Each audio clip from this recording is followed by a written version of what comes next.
And Mr. President, what you would like to say on the Bangladesh issue, because we saw and it is evident. বাংলাদেশের বিষয়গুলো মোদির হাতে ছেড়ে দিলেন Trump. তো দর্শক শুনছিলেন শিরোনাম, এবার বিস্তারিত। আপনি যারা চ্যানেল নতুন থেকে চ্যানেলটি সাবস্ক্রাইব করে রাখুন। মোদির কাছে ছেড়ে দিলেন বাংলাদেশের বিষয়গুলো। ট্রাম্প কি বলেছেন চলুন এই বিষয়ে জেনে নিই। যুক্তরাষ্ট্রের প্রেসিডেন্ট ডোনাল্ড ট্রাম্পের সঙ্গে ভারতের প্রধানমন্ত্রী নরেন্দ্র মোদির বৈঠকের আগে সাংবাদিকদের সঙ্গে প্রশ্নোত্তর পর্বে উঠে আসে বাংলাদেশের প্রসঙ্গ।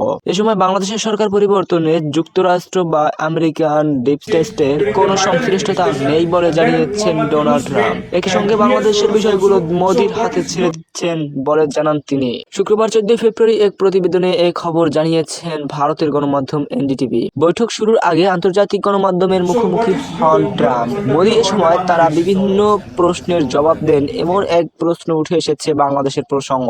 এক সাংবাদিক ট্রাম্পকে প্রশ্ন করেন, বাংলাদেশের বিষয়ে আপনার অভিমত কি? কারণ এটা স্পষ্ট যে বাইডেন প্রশাসনের আমলে মার্কিন ডিপ স্টেট বাংলাদেশের সরকার পরিবর্তনের সঙ্গে জড়িত ছিল। এমনকি মুহাম্মদ ইউনূস জুনিয়র সরোসের সঙ্গে দেখা করেছিলেন।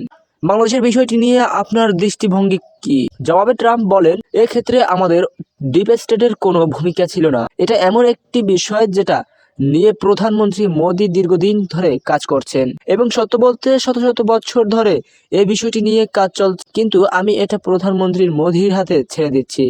বাংলাদেশের চলমান সংকটে তথাকথিত মার্কিন ডিপ স্টেটের জড়িত থাকার বিষয়ে প্রশ্নের জবাবে ট্রাম্প বলেন, বাংলাদেশের ঘটনাক্রমের সঙ্গে যুক্তরাষ্ট্রের সংশ্লিষ্টতা নেই। আমি বাংলাদেশের বিষয়গুলো প্রধানমন্ত্রী মোদির হাতে ছেড়ে দিচ্ছি। গণমাধ্যমের উদ্দেশ্যে ভারতের প্রধানমন্ত্রী মোদি বলেন, প্রেসিডেন্ট ট্রাম্প সবসময় তার নিজের দেশকে অন্য সব কিছু থেকে এগিয়ে রাখে, যা আমার দৃষ্টিতে একটি প্রশংসনীয় কাজ। আমিও একই কাজ করি। এ বিষয়টিতে আমাদের দৃষ্টিভঙ্গি এক। ডোনাল্ড ট্রাম্প বলেন, তিনি মোদি ভারতের খুবই ভালো কাজ করেছেন এবং আমাদের দুজনের মধ্যেই খুব ভালো বন্ধুত্ব রয়েছে। আমরা দুই দেশের মধ্যে সম্পর্কের উন্নয়ন ঘটানোর অব্যাহত রাখব।